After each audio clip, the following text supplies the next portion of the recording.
Awesome. Thanks so much, guys, for having us. Welcome, everybody. If you can hear us just fine, let us know how you're doing today. My name is John Stoyler with Canon USA, and I want to thank everybody for joining us today. Welcome, everybody. If you can hear us just fine, let us know how you're doing today. My name is John Stoyler. And I can mute things because I'm new to stuff. There we go. So welcome, everybody. My name is John Stoyler. Welcome, everybody. Like I said, I'm here with Kelsey today, and she's going to be giving us a presentation on how to become a better photographer. We want to thank Adorama for hosting us today. And if you have questions during the presentation, feel free to turn them into the chat. I will be more than happy to answer any Canon questions you have. If you have something specific for Kelsey, you can feel free to put them in there as well. We'll have Kelsey answer them at the end. But without further ado, I want to pass it off to you, Kelsey. Welcome and thanks for joining us tonight. All right. Thank you, John. Very excited to be here. I will just go ahead and pull up our slides for today. Let's see if I can do this. Let's go share. All right. Does it look good? Looks good. Okay, Perfect. Cool. Okay. Hi, guys. It is so great to see everyone. Not that I can see you, but I'm so happy you guys are here today with me. And thank you so much to Canon Adorama for having me here today to talk about this, because this is going to be, I think, a really fun one. So today we're going to talk about from hobby to dream job, really exactly how I became a full-time freelance photographer and content creator. So before I dive in, I wanted to give a little bit of information on me. Some of you might already be, kind of know who I am from social media, but in case you haven't, I am Kelsey J. I have been a full-time content creator and commercial photographer for over 4 years now. I've built an audience of over 600,000 followers between Instagram and TikTok. I am a Canon creator, which is why I'm here today. And I've worked with a bunch of other big brands, including Conde, Nast, Bradley. So yeah, I'd like to think I hopefully have something to share with you guys today, since I've been doing this for a while. And today I'm going to be sharing my story of how I landed my dream job and how you can do it too. So before we get started, I just kind of want to set you guys up for the information that we are going to go over today. A lot of times when I've done these workshops, I've made them very specific and action oriented in terms of, this is how you write a pitch. This is how you pitch clients. This is how many times you need to post a week. This is how you create a reel. And that's not exactly what today is going to be. Today, Adorama and Canon asked me to share my personal story of how I went on this journey to become a full-time photographer. And I really love that idea because I'm a huge fan of this podcast called How I Built This, where they interview successful CEOs and they go through the entire process of how they built a company. And I think I learned so much from that. And I'm hoping you guys can learn from my story, because I think the best way to learn how to get to where you want to go is to find someone that has already done that and already has the career you want, and then find out exactly how they did it. So today I'm going to be sharing with you the entire story of how I became a photographer. And along the way, I'm going to be sharing key takeaways and honestly, the lessons that in hindsight, I've learned from those moments in time in my career that I wish I could have told my younger self, and the things that I've learned along the way that hopefully you can bring into your own business, and you can use the advice for yourself. And it's going to be pretty high level today. We're going to be talking a lot about mindset and a lot of fun things like that, because I do think before you can take those little steps on creating the content, on getting the clients, you really need to have this overall idea of what you're doing and believe you can do it, and all those fun mindset things. Okay, cool. We will get started. So our story today starts on a beach, actually on this beach. I believe it was 2016. So at this point in my life, I had been shooting photos before. I've been shooting photos my whole life, but I had always been told that photography was not a real career. So I did what I was told to do, what I was told to do to be successful as you grow up and start adulting, if you will. I got good grades in high school. I got accepted to a good college. I got my degree, and I got a full-time job in public relations. And I started that job 2 weeks after I graduated college, and I moved to San Francisco for this job. And about 6 months in, I was really confused because I realized I wasn't happy. I felt like something was really off. And it was not my company. It was not the job itself. I did enjoy it. I did, it fit me pretty well in a sense. But there was something about this idea that I had to go sit at a desk every single day, and I needed to do that for the next 40 years of my life when all I wanted to do was be outside, was traveling, was to take photos. And I didn't feel like that job was in alignment for me. So one day after work, realizing this and feeling really bummed out about it, I drove to the beach. I watched the sunset. I'm not going to lie, might have cried a little. It was a very dramatic moment for me. And I sat there so upset because I just wanted to sit there and think really hard about what I was supposed to do with my life. And the truth is I did not figure it out that day. It hadn't even hit me yet that photography was something that I could do. But I say this was the day my life changed because it was the moment where I realized that the normal status quo lifestyle choice that I had made was no longer for me. And even if I couldn't figure that out right now, I was going to try to learn and to take the steps I could to figure out how to do something that fit the lifestyle and my interests and my passions and pursue what I really wanted to do. So if you're in that spot, if you know that you want to go somewhere different, you want to be a photographer, but you're not there yet, you're not sure how to do it, that's totally okay. I was right there with you on that beach that day, and somehow I'm here now today. So it's totally okay if you're in that spot. But I wanted to start this off and I wanted to put this quote on the slide. It's one of my favorite quotes of all time. It's, you can't connect the dots looking forward. You can only connect them looking backward. So you have to trust that the dots will somehow connect in your future, by Steve Jobs. And I think this is really important because sometimes you just need to wait until you have those dots to connect. At that point in my life, it was like I was trying to put together the puzzle of what I wanted to do for a career and do photography, but I didn't have all the pieces yet. So it's okay that these things take time. These things are years in the making. If you're not where you want to be, it's awesome you're taking steps like this. You've been watching this workshop today. You're going to get there. And I was right there with you. And just know that I started out just right here too, not knowing how to make this a career. All right, moving on. So for the next couple years after that, I didn't quit my job right away, believe it or not. I didn't know how to do that. And so I stayed in my career, stayed in my job. And what actually became really valuable about working in public relations was, personally, I was working in influencer marketing because I already had this interest in Instagram and people that were becoming this interesting thing called influencers and how people were making money from that. So I was actually working in influencer marketing for my job, and I was learning about the industry from the other side, from not the influencer side. So I was the client, I was the marketer, and I was learning how to work with influencers, how you negotiate contracts, how you come up with creative briefs, how payments work. I learned all of that from the other side, which I had no idea that me staying in this job that I thought I didn't want to be in was going to be, the knowledge from it was invaluable to my career today. And I'm so glad it went that way. So once again, I didn't know how to connect that dot yet, but I really was in the place I was supposed to be. In the meantime, while I was living in San Francisco in that career, I got involved with the San Francisco photo community and I started going to photo meetups. And honestly, the only reason I did that was because I wanted to bring back photography as a hobby again that I'd always loved. And I needed a way to make friends. I genuinely had just moved to San Francisco and was just looking for friends. But little did I know that going out and seeking out these photo meetups, they were actually called Insta Meets at the time, if anyone remembers that.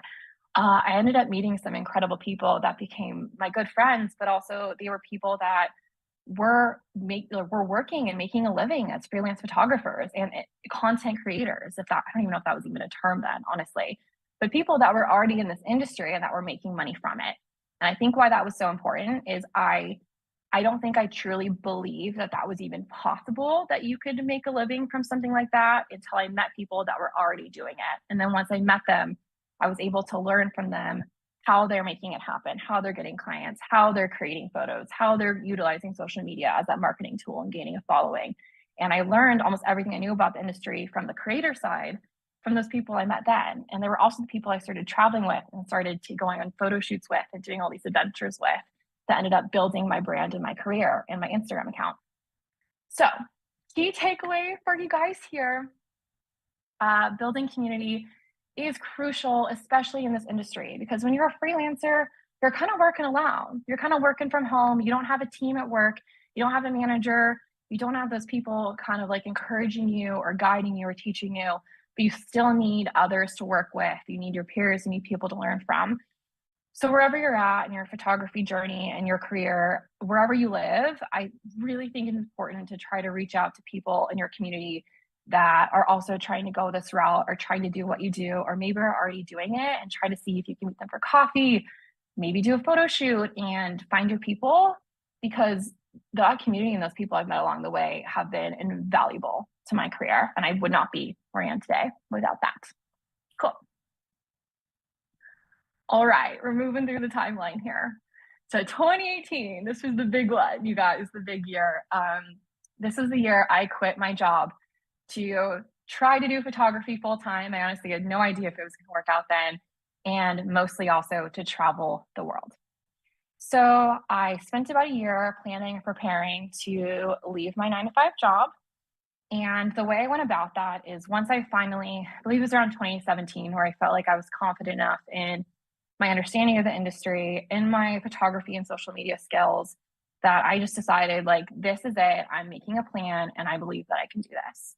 It was really going over that kind of mindset shift to be able to do that. And so once I did that, then whenever I wasn't at my job, I was saving money in a savings account that I was going to use to fund my business, aka really just being able to pay for my life and for traveling in the beginning when I didn't have so many photo clients. I was doing that. At the same time, I was trying to start pitching photo clients. I honestly didn't have that many at the time, but I was still trying. I was starting to build a portfolio, the first steps of it. And I was trying to build my following on Instagram. So at the time, people ask me this all the time. When I quit my job, I had 37,000 followers, which realistically is not enough to make a full-time living strictly off influencer work. But I was just determined I was going to make it work. And I decided that for a bit, I would live off of my savings. What also made that really possible was, once I left my job, I decided it didn't make sense to afford living in an expensive city like San Francisco. So I let go of my apartment. I sold almost all of my belongings and I started traveling out of my suitcase. And what that did is not only give me that freedom to travel, but it really cut down my monthly expenses. I had hardly any expenses at the time. So even though I didn't have a lot of photo work coming in, I knew I could sustain myself longer off of savings. I was working with tourism boards. At the time, I wasn't getting paid really, but I was getting free trips working with tourism boards at that point. And I would collaborate with other Instagrammers or other influencers that had followings, so that together we had to have a big enough following to get free trips. I did that a lot at the time. I would travel to inexpensive places, and then I would just do budget travel. That's how I was able to afford all of this in the very beginning. And when I say budget, I really mean budget. There was a trip, I remember, a road trip, where I was sleeping in the car every night. I was literally eating canned soup from Walmart for every meal because I could not afford to feed myself at the time. I couldn't afford a hotel, so I went 6 days without showering. Gross, I know. But I just want you to understand that, like, it wasn't like I had saved up all this money or I had all these photo clients already. I really just was so determined to do whatever I could to fund myself to make this work at the time. So it really was at that point. I wouldn't say I was super successful when I quit. And people ask me all the time, when should you quit your job? That's entirely up to you. It depends on if you are okay eating canned soup for every meal, if you want a more expensive lifestyle than I did, if you have other expenses that you can't leave like I did. There are so many factors to know how much you should save, how many clients you need, whether you're ready to quit your job. Like, that's a very personal journey. And also just, how risk averse you are, how much risk you're willing to take on. You also can have a backup plan. Like, I knew I could go back to my job. I'd already spoken to my company if I needed to. Luckily, I didn't have to. But yeah, that's kind of what I had done to plan and lead up to that moment in life when I quit my job. That is how I, attempted to afford it. And that is how I started to travel and focus on photography full time to start getting those clients and start building my business. So key takeaways. I know, once again, these might seem a little vague or a little, mindset silly, but I do think they're really important. At that point, I felt like what was most challenging for me was to learn to let go of fear of failure and discomfort. Because honestly, like, living in San Francisco and having a full-time job and having that consistent paycheck, that was really comfortable and that was really safe. So to let that go was really difficult. And it was really scary to think, why would I leave this career I've spent years building just to throw it away? And then what if I fail at this? What if I don't even get to be a photographer? What if this doesn't work out? And the thought of that can be scary, but I finally came to the conclusion that living, living this lifestyle that I wasn't necessarily happy with. It didn't feel like the right path for me, and never trying to go for what I wanted was a much scarier scenario than going for what I really wanted in life and failing and knowing at least I tried. So luckily it worked out for me, but I just decided that the fear of failure could not stop me from going towards being a professional photographer, that I just had to go for it. You're going to have to learn to stop worrying what other people think. And not entirely. We all care what other people think. I care what you guys think about me, of course. But you're going to maybe get some opinions of people that are curious, or, maybe try to dissuade you from becoming a photographer. And honestly, if they're doing that, it's okay. They're just trying to protect you and make sure you have an income and that you're safe and that you're going the right, route they believe in. But at the end of the day, what you think is the best for you and what you care about is going to be more important. And once people see that you're happy, or that this thing is working out for you and all those things, all those people in your life are going to come around, and they're not going to have any doubt about it anymore. So it's okay that people might say that to you, but you just can't worry about it too much. You got to do what you're going to do. Cool. And this one is once again kind of meta, but you kind of have to let go of society's traditional definition of success. I know that's a big one, but I just knew this was a really big mental hurdle for me when I quit my job, because I remember quitting, and for a second there, when I didn't really have any income, I didn't have a business, I just let go of this career. I'd worked my way up to manager. I was the youngest manager in my company. It was really hard to be like, wow, I was successful and now I'm not successful anymore. And then I had to kind of check myself on that, because I just had to redefine what I thought success was. So now for me, success was being able to take photos on sunset on a Tuesday instead of being at a conference call. Success to me was traveling to Iceland on Thursday instead of sitting on my desk. Success to me was getting to share photos online. Success became not money related for me, it became experience related for me, especially in that period of my life. And once I was able to redefine that for myself as to what success was going to mean to me, for myself and my life, it really helped me get away from this idea that I quit something or I was a failure. Once again, it's all mindset stuff, but I do think these things are really important to be able to feel comfortable going out in the world and doing this. Okay, moving on. The year 2019, I named it exponential growth, in so many ways, in so many areas. 2019 was genuinely the craziest year of my life, and the vast majority of growth in my business in terms of building my brand and my audience happened in 2019. It was crazy. So at that point, I had already done all the transition stuff. I was already traveling full time, and I just kept going with it this year. I literally flew across the world, going to different countries. I visited, I don't even know how many countries. I think I was on the road over 300 days of the year, pretty much entirely just on the road. The entire point of my life that year was just shoot photos, post them on Instagram, get to go to cool places, and try to grow my following. And that was it. It was tunnel vision. Nothing else mattered. It was also the year I purchased a Canon camera for the first time. I got a Canon 5D Mark IV at the time. I actually still own it. I still love that camera in terms of DSLR cameras. And I'm going to go back to my Canon journey and the gear I use and all of that a little later, and the whole timeline with that. But that was the first year I got my own Canon camera, which I was very excited about.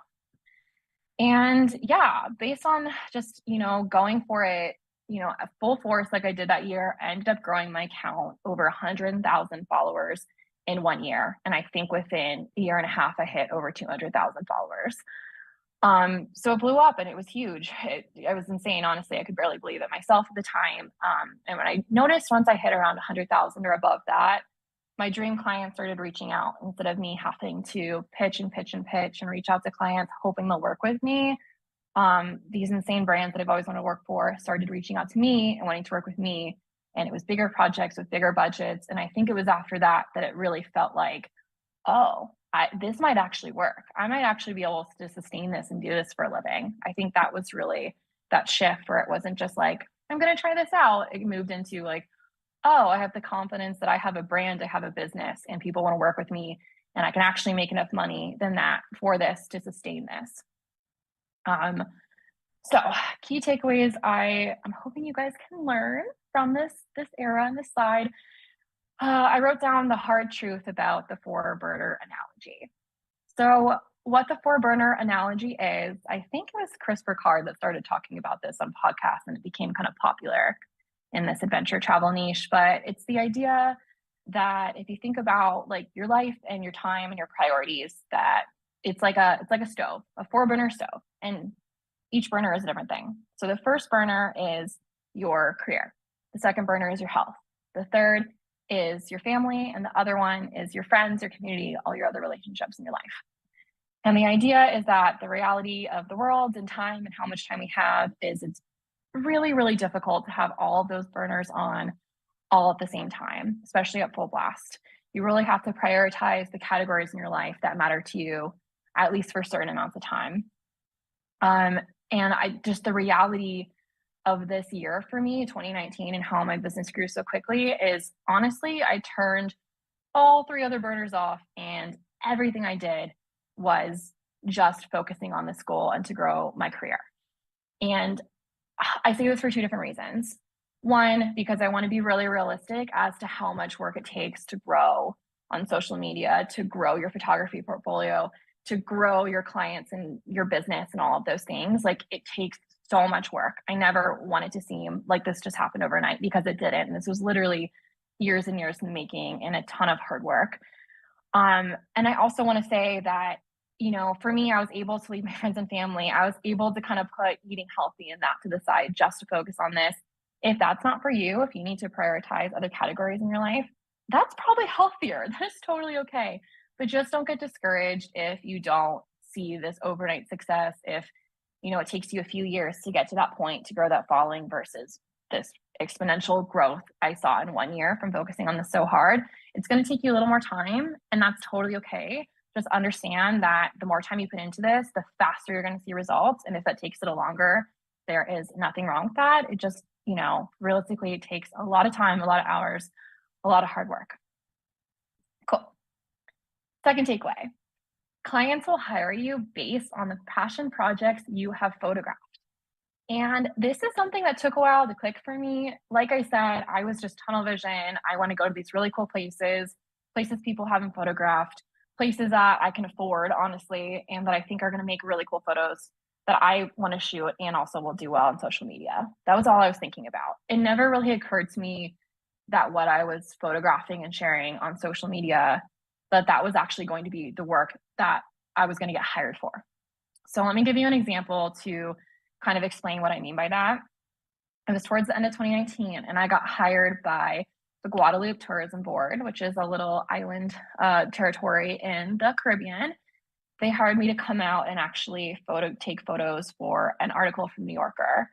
And funnily enough, I thought it was a spam email because it never occurred to me that the New Yorker would ever want to work with me. It was actually an insane moment of my career, but it was real. And I went and I shot the job on location. I went to the islands, and eventually the PR rep from the Guadeloupe Islands was there, and I got to know her. And eventually I asked her, why did you pick me for this job? Like, out of all the photographers, influencers, all these people, like, why'd you pick me? Because it still was honestly kind of crazy to me. And she said, oh, I saw the photos that you had taken in the Philippines on your Instagram, and I saw that they were really beautiful photos of a tropical location, kind of like the Guadeloupe Islands, and I knew you could shoot this job well. And I think for me, that really clicked for me finally in that moment, because when I went to the Philippines, I went there honestly because it was an affordable, really beautiful place that I could photograph. It never occurred to me that if I photograph the Philippines, that maybe one day I'll get a client in a tropical location. That never had occurred to me. And then after that, I realized all the passion projects I shoot, all the things I shoot for social media, eventually those are going to come around, and that's the work you're going to get, which is actually really cool. But I think the thing you need to learn is you cannot expect to get hired by a client if you don't have any work showing that you proving your portfolio, proving that you can do good work for them. So for an example, if you want to get hired by a car company, but your portfolio doesn't have any photographs of cars, that's probably not going to happen. They're probably not going to reach out to you. So if you have a dream client, you need to make sure that you're already photographing work that would fit well for their brand and their marketing already. So kind of have that in mind and shoot things that you think are the things that you want to get hired for. if that makes sense. Okay, final takeaway on this slide. Social media is constantly changing, that is for sure, but high quality, consistent content will always perform well.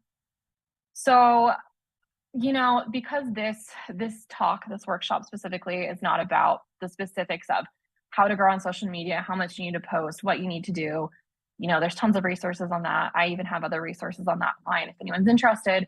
But I don't want you guys in the beginning to get too bogged down in those details, because no matter how social media changes, this sentence does not change. This is literally the only key you need to doing well over time.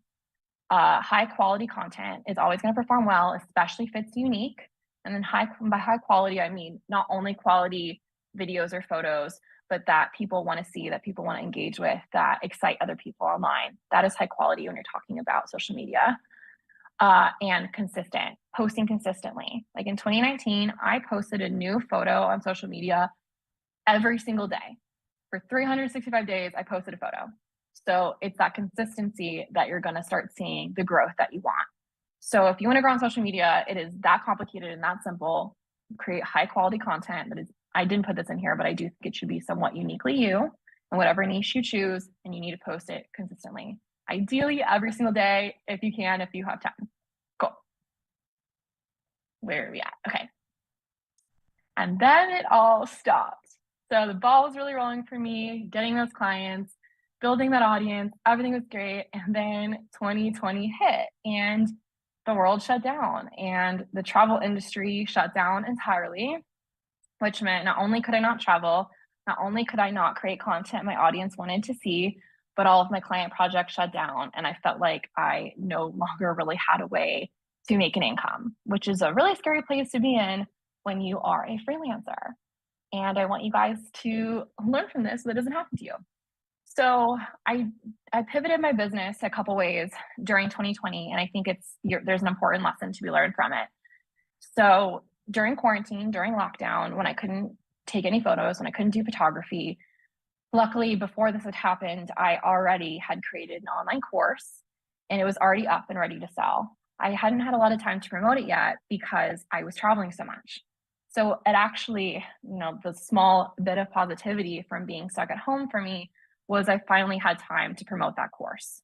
And because I had even more time on my hands to try to generate more course sales to my audience, I offered a free consultation call with me to anyone that signed up, because suddenly I have all this free time on my hands, right? And that strategy really worked. And I got a bunch of course sales, which hopefully helped my students as well. And then from there, I was able to actually make up the entirety of my income that I was losing in those months of quarantine. And a few months later, once hiking at least started opening up, when I was able to go outside and shoot projects on my own locally, I was able to pivot my brand to more commercial photography.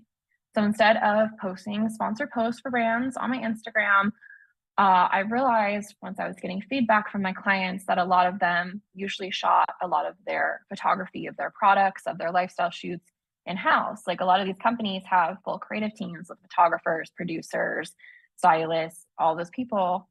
And now with COVID, they weren't allowed to actually all come together to do a photo shoot, and they weren't able to really have any content for their brand. So I came in and I was basically like, give me a shot, give me just a part of that budget. I will go out and I will shoot this on my own, and I'll try to make it to the same quality that you're used to. And that worked out. So I had a couple brands come on board and I started shooting pretty much all of their commercial work for at least that period of time. And through doing commercial photography, which didn't even touch my Instagram account, or doing, you know, being a content creator, I was able to make up the rest of my income. And I ended up making as much money in 2020, despite quarantine and lockdown, as a travel influencer as I did in 2019. So huge takeaway from this year: multiple streams of income are crucial for any business to succeed long term. And that is any business at any time. It doesn't have to be a huge world event like this. You always need to have multiple streams of income, because if one shuts down, like what happened with me, you have to be able to rely on other streams of income. I really think that's the only way to sustain this in the long term. So I could talk for another hour about streams of income. We're not going to go super deep into that today. But what you see a lot is, of course, influencer marketing, like posting sponsored posts for brands. If you have a following, that's one stream of income for me. Commercial photography, like I just talked about. So taking photos for brands that they want to use for their marketing and on their channels. Also selling digital products like I did with my course. Once you get to a certain level with your audience, if you have products that you can create that are going to be useful to them, you can sell those too and turn a profit from that. And then you also have like some million other things like affiliate marketing, selling your prints, just so many other ways, licensing your content in other ways, doing on-camera appearances like workshops like this. There are so many ways to have an income once you build your business, especially when you go this content creator route and build an audience.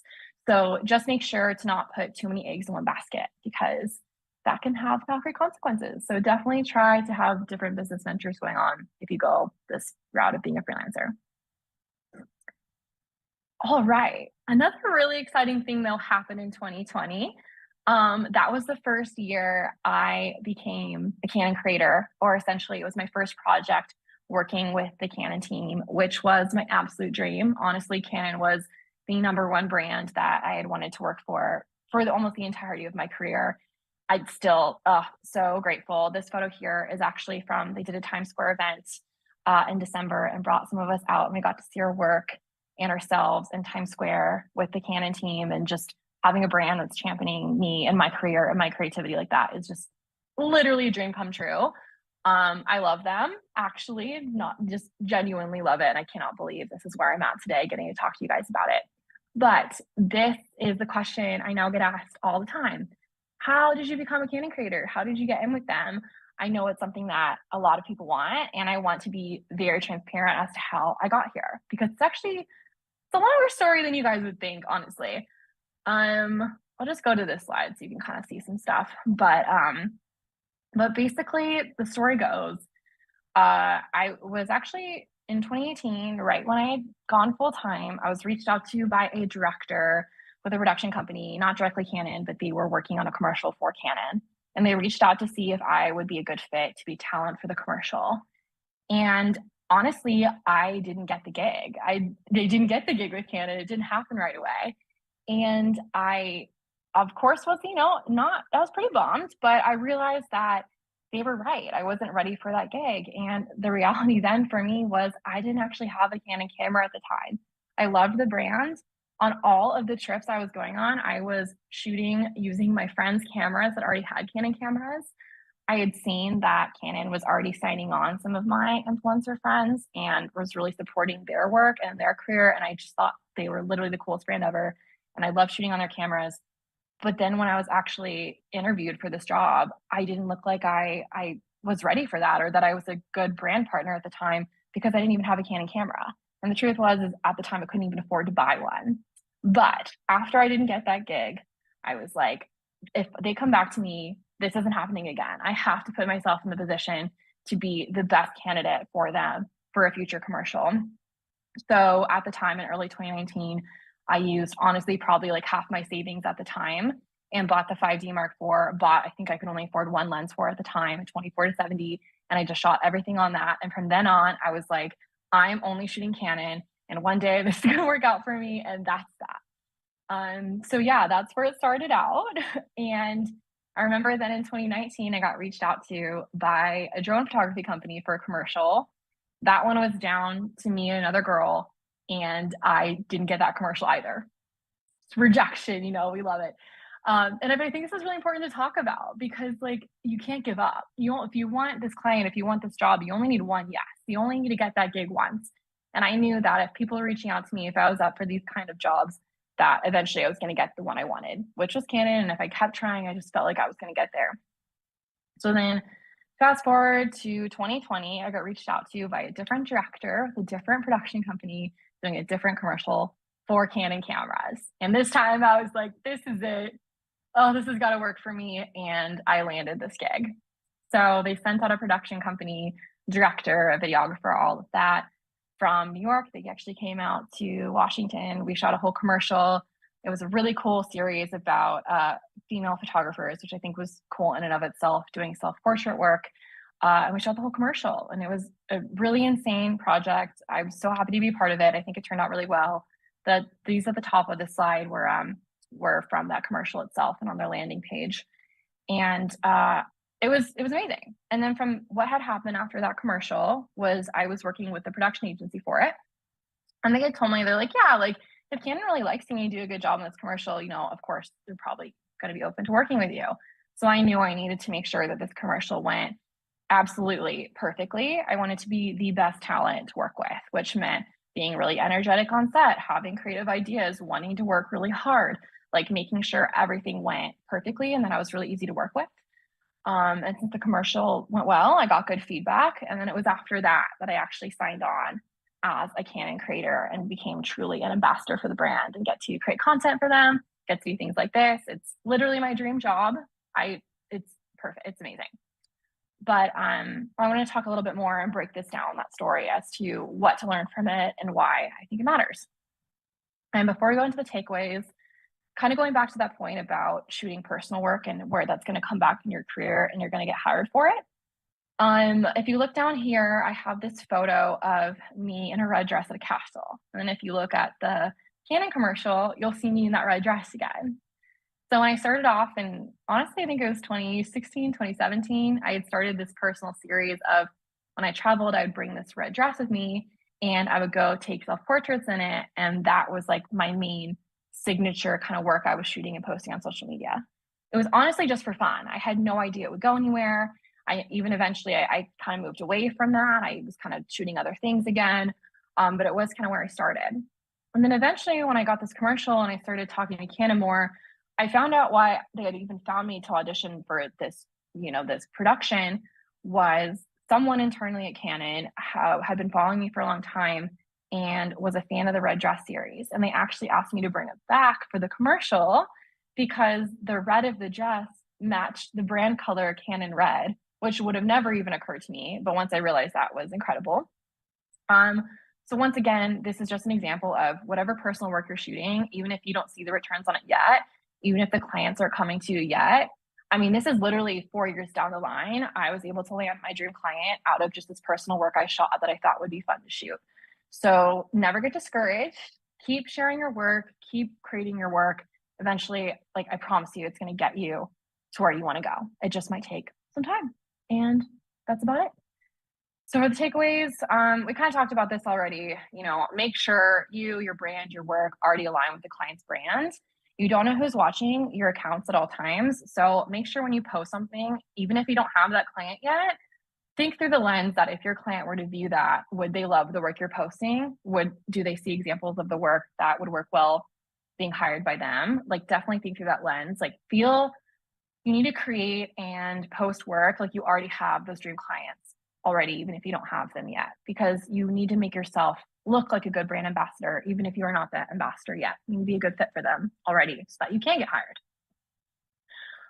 Rejection is not a bad thing. It is motivation is that you want a better course. And I think that is very, very true. If Canon hadn't reached out to me for that first commercial, I don't know if I would have been confident to go all in and spend a lot of money and get the Canon camera I wanted to feel so like I have that fire burning in me that this is the job I need to get. Already, of course, I wanted it, but that made me feel like I needed to do everything in my power to get it the next time around. So rejection is not bad. You learn from it and it's really motivational. So never get down. If you get a no, you only need one yes from a company to get the job you want. You can get a million no's and you're going to be fine.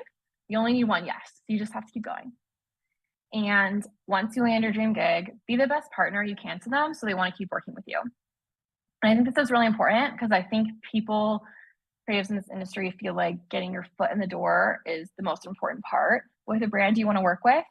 But honestly, it's being the best brand partner to them so that they want to keep working with you. You want to sustain your relationships for the long term. You don't want to just work with them on a one-off project, right? Because that's how you're going to sustain your business for the long term too.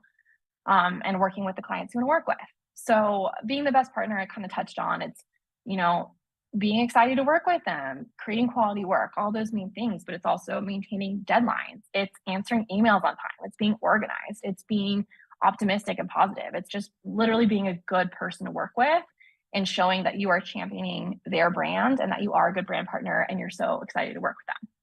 So just make sure that once you get that dream gig, that you do your absolute best job to be the best partner to them, because you want that dream gig to keep going. It's definitely about sustaining things here. Yeah, so that's the story of Canon. And then I just kind of put this in to wrap up this story to where we are today. So what's next? The future of Hey Kelsey J. So basically after 2020, I did a slight bit of like a rebrand and a shift in the work I was getting and the content I was creating, because I realized that my why had changed. So when I say, what is your why? I'm saying, what is your purpose for your career and what you're doing? And what is your motivation for doing it? Because your motivation for this has to be your North Star. And if you don't have that, it's going to be really hard to put in the sacrifices, put in the work, and to keep going year after year with this. You need to know what your motivation is. And I realized that originally in my career, my motivation was just not having to sit at a desk and to be able to travel as much as I wanted and to create as much as I wanted and create the kind of work I wanted to create. Basically just to take photos, right? In the places I wanted to. At this point in my career, I felt like I had already accomplished that. Like I got the following, I got to travel, I got my dream client, like I did all the things. And I was like, what now? What's the next ladder to climb? What am I trying to do? Like, what is my motivation now? And so I had to make a bit of a switch from not just travel, but I wanted to incorporate my prior modeling experience, since I hadn't even mentioned this, but in high school, in my teenage years, I was signed with a modeling agency, and I love to be on camera almost as much as I love being behind a camera. I really truly love both, and I figured that was going to make me stand out and make me unique. When you get more and more content creators that are traveling, I wanted to make sure that people knew who I was and knew my work and what I was creating. So I wanted to incorporate more modeling. I wanted to incorporate more creative concepts and more conceptual work to make it different. I wanted to work with more props. I wanted to plan my shoots out. Essentially, I wanted to create a moment instead of just capturing a moment. And for me, that was more creatively challenging. I feel like now I'm expressing myself and like myself and who I am as a creative. I'm more expressing that in a more truer, authentic basis. I feel like online by doing that. And I'm also getting to play around with fashion and stuff a bit, which is fun too. But it's also opened me up to clients that are more aligned with my motivations and who I am. And it's also lined me up to build, not necessarily, I'm not growing exponentially like I was before, but I'm building this core audience that cares more about what I'm doing and like what I'm creating and about creativity, and are excited to do it too, which at the end of the day has been so rewarding and so important to me. Another part of my why is getting to show other people how to do this too. Like this workshop. This is what makes me really excited, is that now that I'm here and I've quote unquote made it, I want to make sure that people know that there's nothing special about me. I want everyone that wants to do this to be able to do it too and figure out how to do it. So all of that to say, my motivations changed and my brand changed a bit with it. Although I'm still keeping my main niche, my travel niche, and my core audience. I want them to be happy, but I had to start creating work that felt more true to who I am today, because we change as people, we change as creatives, we change as business owners. So key takeaways from the finale of our story, essentially. Understand the misconception about burnout and learn how to make changes in order to eliminate it. So originally in my career, I thought burnout was just, I'm working too hard, I don't have enough time for myself, I'm tired, I just need to rest, and then I can go right back in. And then I started to notice, I think around 2020, when I was getting back to hiking and just shooting hiking content around Washington here, I realized that I was feeling burnt out all the time. And I was like, this doesn't make sense. I'm taking time for myself, I'm resting, I'm making sure I'm good. Why is that? And I realized that burnout isn't actually just about being tired.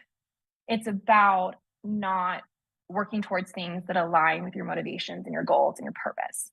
Once again, I told you this speech was going to be very, we're talking mindset. We're not talking specifics here, but this is important. This is the building blocks of your brand and being able to do this as a career. So this is important, I swear. But anyways, once I realized that my purpose had changed, that it wasn't just about hiking, it wasn't just about travel, that I wanted to be creative, I wanted to do portraits, I wanted to do all these other things, I realized I was going to keep feeling burnt out until I finally shifted my brand, my business, and my content to match what my purpose was now. So I just want you to know, if you're feeling burnt out, just try to make sure that what you're doing, what you're creating, and even who you're working for is aligning with the way you want to go with your business. And if it's not, just start to make those adjustments to start aligning with your motivation and what you're excited about. And I promise you, you're not going to feel burnt out anymore. So it might not happen to you right away, but just down the line, it does happen to everyone. So just keep that in your back pocket. All right. It's okay to try things and then decide they aren't for you. Even if a project ends, you still learn from it. So when you're a freelancer, you don't have a manager telling you what to do, which way to grow. You have a million options open to you, and you get to decide what you're going to try, what avenue you're going to go to build your business. And that's exciting, but that also means you're going to try a lot of things and they might not always be for you. An example for me was I started a travel blog for a year and decided that I wasn't excited about writing it. So I decided to end it. And that's a hard decision because, you feel like you spent all your time on this thing. You've already announced it to your audience. But I realized if it wasn't for me, then I needed to end it. And I now understand that there was a lot of learning lessons from running a blog about affiliate marketing, about SEO, about all of these different things that I still learned and I can take with me into future projects, even if that project wasn't for me. So even if a project ends, it is not a failure. You learn from it what you needed to, and it is okay to move on to other projects and other things you're more excited about. And final lesson, we already really talked about this, but don't be afraid to shift your brand and work as you change as a person. You'll still find your audience and clients that resonate with you. I think once you've already built an audience and you get to this point, you get scared to change anything because you're afraid that you're going to lose clients or lose your audience or all those things. That's not true. You're always going to find clients that fit with what you're doing, that believe in what you're doing. You're always going to find an audience that cares about what you're doing now. So just don't be afraid to go in the direction that you want to with your business, even if other people aren't doing that too, because I feel like that's easy to fall into as well. Do what feels right and authentic to you. And I promise if you keep doing it, if you work hard, you're going to get the clients, you're going to build a following. It just takes time, but you're going to do it. I believe in you guys. Okay. So just to wrap this out, that kind of concludes the main talk. I just wanted to touch on this really quickly because the number 2 question I always get is, what camera gear do I use? So right now, my main camera is the Canon EOS R6 Mark II. It is a mirrorless full frame camera. I've been using it in all of my trips for a while. The main camera I use for pretty much everything these days. I personally love it for a lot of reasons. It's lightweight enough while still being a really powerful camera. So it's really good for travel. It's an amazing plot screen, has great autofocus. We can go through specs all day, but it is a camera I really love and I would definitely look into, especially if you're looking at the R5 and you don't need specs that high or you are not quite at that price point. The R6 is great even for what I'm doing as a professional. So I think it's a perfect camera for people doing content creation and for people that want to do both photo and video. So that's what I use. And this other camera that I started using on the side is the Canon PowerShot G7X Mark III. This camera is a small, cute little camera. It just has a fixed lens. It's so much fun. I think it's actually kind of like going viral on TikTok right now. A lot of creators are loving using it. It's really fun for a lot of reasons. Like whenever I'm going somewhere like a backpacking trip or an event or somewhere where I can't bring my full camera or it's too much, I like to bring this along. It's been really fun for vlogging and it has little built-in flash, which has been really fun for taking just fun photos at night or at blue hour. Love blue hour photography. So those are honestly the only 2 cameras that I'm using right now today. And then this is my lens kit that I have and that I use for my shoots. I will say traditionally that they say you kind of have a full kit or that you can hit pretty much any amount you need if you have from a 15 to 35, a 24 to 70, and a 70 to 200. If you have all those, they say you're pretty much golden. Of course, there's other focal lengths for different things, but those are the main lenses in general that I would say you need. Not that you need to start out with all of those, but I do think that that is essentially what you're working towards. I will say the majority of the work you especially see on my Instagram is shot with the 24 to 70 2.8. I love that lens. I love having a slight amount of compression without being too compressed. For my portraits, that's the number 1 lens I use. Then of course I have a wide angle for, large landscape scenes, for shooting interiors, that kind of stuff. And then when I want compression, like when I want mountains to look big, or I want even something to look more like a fashion editorial, sometimes compression is used in those senses. I use my 70 to 200. And then finally, I do have my 35 millimeter 1.8. It is incredible for product photography and also for portraits. So I've been loving using that lens too when I really want like a lot of bokeh, like really nice, dreamy portraits and really sharp, crisp product photos. That's what I use my 35 for. So I think that's it. That is all I have for you guys today.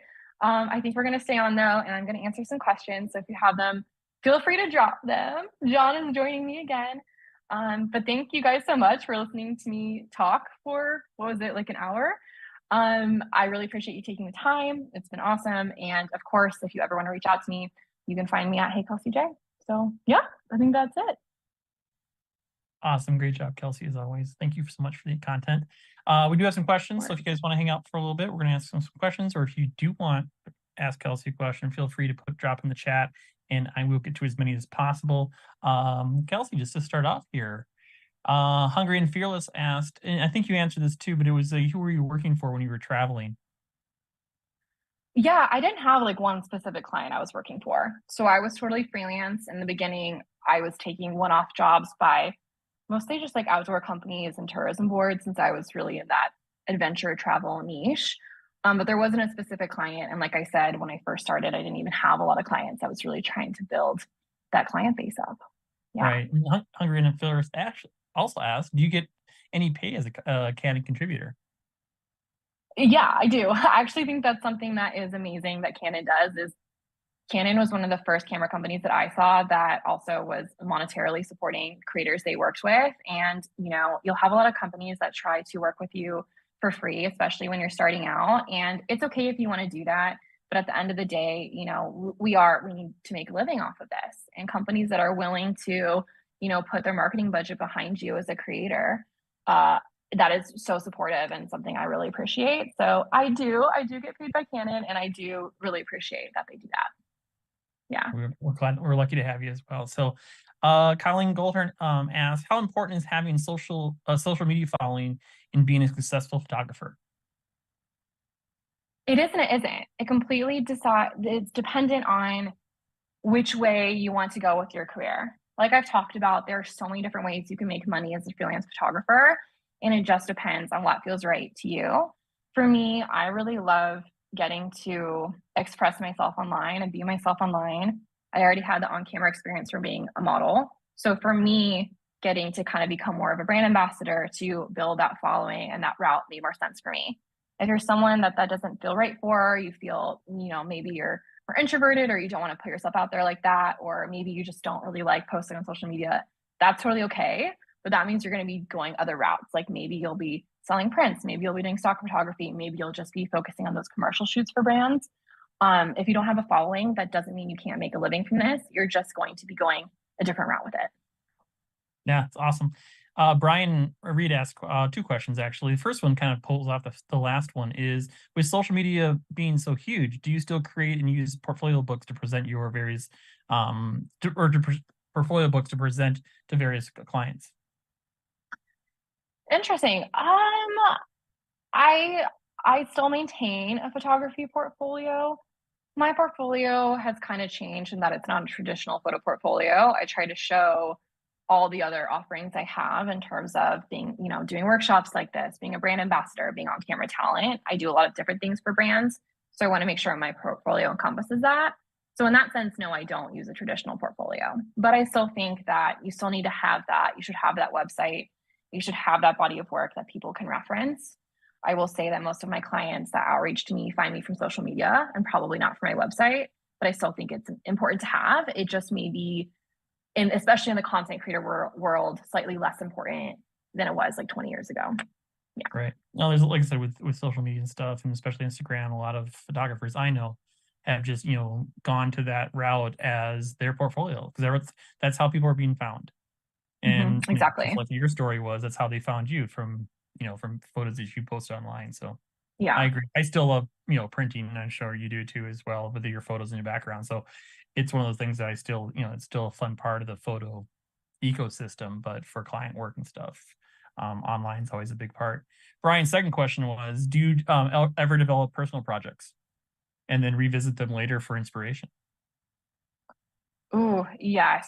I have a lot of personal project ideas that I try to shoot. I think it's hard, honestly, once you get to this point, it's hard to find time to do all the personal projects you want because I'm spending a lot of time on client projects, which I love and I'm grateful for. but you do have a little less time for them these days, I would say. But yes, I always jot down creative ideas I have. I have a ton in a journal that I go and revisit, and I try to incorporate them into at least the travels I'm already doing, or I try to take time off to shoot those projects. So I do, but definitely, I got to make the time for it now. Yeah. Exactly. Time. So Chuck Spears asked, in creating moments, how much do you take into consideration art direction and lighting? Ooh, that is a good question. So when I'm creating a photo shoot, I mean, for the most part, I shoot almost entirely natural light. I haven't done a lot of studio work. Most of my work is travel based, so I'm shooting a lot in natural light. So when I'm thinking about light, I'm already thinking about, like, I'm checking the weather. I'm checking how cloudy it's going to be. I'm checking even how windy the forecast is. So I'm thinking about it more from that perspective. So I am planning it, but it's a little bit out of my hands. It's a little more about the location and the lighting there. I do have like little external lights that I bring with me sometimes, especially for blue hour shoots if I need a little extra lighting. But in general, I don't have to do a ton for that. I just kind of have to prepare. I do a lot of prep for creative direction. So I usually go ahead and I will make a full Pinterest board before a shoot so that I have an idea of the mood, the concept, everything I'm trying to go for. Helps me with styling since I'm not a stylist, I don't have that background. So I kind of am going with it as I go. It helps me with posing sometimes when I'm on camera and I'm like, oh, like what else can I do to mix it up? I'll go back to that board and I will reference the poses that I already saved. So that's about the amount of planning I do. It's like coming up with a mood board and then making sure my location and my lighting just naturally is set for it. Yeah. No, it's always important. I agree completely. A question from Kelsey Bumstead. I actually misread this first. I thought it was, which lens do you want Canon to make? And now it actually reads, is there a lens you don't have that you wish you did? Oh, honestly, the only lens that I still really wish I had was I love shooting on a 600 millimeter, which not a lot of people shoot on. I actually find it looks beautiful for editorial work, Right. for like looking like it's in a Vogue magazine, essentially. Every time I've shot on one, it turns out really cool. You have to be very far away from your photographer, so it's an interesting challenge. But I do love that lens, and I hope to get it one day again. I mean, there's probably a few people on this call that could probably get you one. So Yeah, like hint, hint. I'm just saying, Joking. just hey. Bragman Millen just wrote in, do you check for where the light will be when you're going on a trip, like photo pills, app photographers, Amorphous, or anything like that? Is that part of your pre-scouting?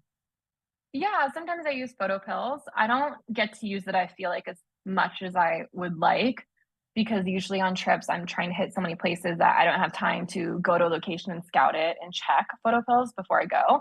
But in an Mhm. ideal world, yeah, I would be checking that, especially for knowing which way you even need to be for lighting. And if it's Right, going to go behind a mountain, it's super helpful if you can. Yeah, of course. for sure. Yeah. Carly asked, how do you get comfortable in being in front of the camera for content, for photos and video, like what we're doing right now? How do you get comfortable? I love that question because I know it's really hard for people.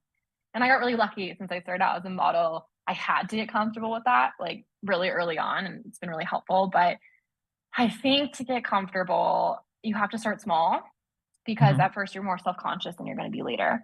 So I think you got to kind of take the stakes out of it. I think you need to start out. Well, first, I even like, this is going to sound vain, but I swear it works. Practice in front of a mirror. Literally try to pose in front of a mirror first. You can gas yourself up, you can turn on music, put on your favorite outfit, but you got to just start practicing that to have a sense of your movement and what looks good on you and what angles are your best, and just practicing like that helps a lot. And then having those mood boards, having those references where if you don't feel confident in looking at like posing on camera yet, go see like a photo of a model that you think she looks really good and try that pose out for yourself. Now, everyone looks differently, right? Everyone has different body types. So not everything's going to look good on you, but the more you start experimenting, you're going to figure out what is the most flattering for you and what you like the most in photos. And then start out with shooting self portraits. Like if you're really uncomfortable taking photos in front of other people, you can just take them yourself. I have a reel on how to shoot self portraits on my Canon camera specifically, but anything you can use, there's usually a self timer that you can use, and start out doing that and then just work your way up slowly. And I promise it gets easier. It does. Right. So, a couple questions actually popped up from either the ones that were submitted beforehand or have come up since. Do you sell any of your presets? I actually don't sell presets. That has been on my to-do list for a really long time. I do feel like editing styles change, so once I do it, I want to commit to updating them a lot, but I don't yet. But stay tuned, maybe I will. We'll see. Right. It's excellent. Let's see if I had where's the next question? Let's see. How do you pitch to find the right context info and successfully sign clients? That is a really big question. I could do many hours talking about it as well. Let me think of like an overview of it. I will say, honestly, the number one way I find the correct client email is I DM the brand account, and I DM them in a very specific way. I'd be like, hey, I love what you're doing. I would love to work with you, or I've seen you work with people like me, or I think you're a great match for my audience, whatever you want to say, right? That starts the conversation. And I just say, would you mind passing along the proper email contact for influencer marketing? Or if you're doing something else, it could be for commercial photography, or really whoever you're trying to reach. And honestly, that works for me probably like at least 50% of the time. So you can find a lot of the right contacts and not just like ghost, cold emailing random email addresses. That works really, really well. So I would start out trying to do that. Pitching isn't an art of itself. Just remember when you send a pitch, make sure that you have to tell the client and, only a few sentences. Don't make it too long or no one's going to read it. Make it really, really, really short. And you need to tell them why they should work with you and like what value you are going to bring to them. And you need to come to the stage already with a creative idea to work with them on and an example of how you've done work that they would like. Just don't email them and be like, hey, you should work with me and not give them any reason why. And then try to give a call to action at the end. Ask for their feedback, ask them to hop on a phone call soon and try to get that conversation going. So yeah, I feel like that's probably the fastest way I can answer that. Right. It varies, of course. It's a little bit different for everybody, but you do have to get out there and reach. And and I like what you said earlier was, yeah, you're gonna get told no once in a while, and it's okay. There are a lot of people out there. So, and a lot of companies, some companies don't understand social media very well, so they need help. So there's a lot of you out there that can provide that kind of help for a lot of these companies. So Nelson just put in there 2 questions. And one of them, I'm not sure how, we were chatting about this beforehand, but how do you attract paying clients locally and in different markets? And then number 2, how do you deal with filing taxes as a freelance photographer? So, yeah, that was to say, I'm like, rough times, almost April. Yeah.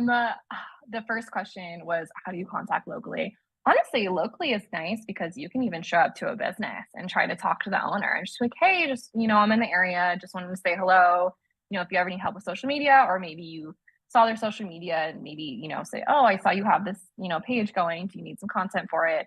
I think the more personal you can be if you're local is great. Whenever I can take in-person meetings, I always try to go and do an informal just to meet people in person because then they get to know you and you're more top of mind for them than just an email. So if you're local, just like try to get coffee or offer to take them out to lunch just to make those connections early on. In other places, then yeah, it's just, email pitching, getting on calls, getting on Zooms, all that fun stuff. Yeah. And then taxes. The fun side of this, yes. So fun. No, it actually is. I love actually, client relations and getting those brands. But for taxes, you got to decide what's right for you. I started on TurboTax once I could afford it. I now have a CPA that files my taxes. You need to be keeping track of your expenses. There's a lot of things to keep track of as a freelancer. It's also something that, we could talk an hour about, but just try to stay ahead of it. Try to track your expenses and your income in the very beginning. And when you can, it is really helpful to have an accountant when you're able to. Yeah. Definitely. I concur that one. Joanne asked, are your photos mostly self-portrait or do you have someone take your photo? Do you have a favorite photographer that takes your photo, Kelsey? Ooh, I have lots of favorite photographers. So, yeah, it's really funny that I do both. And I think that is really confusing online because you don't really understand how these photos are being created. So I do self-portraits. I find especially on trips when you're in public, things are moving really quickly.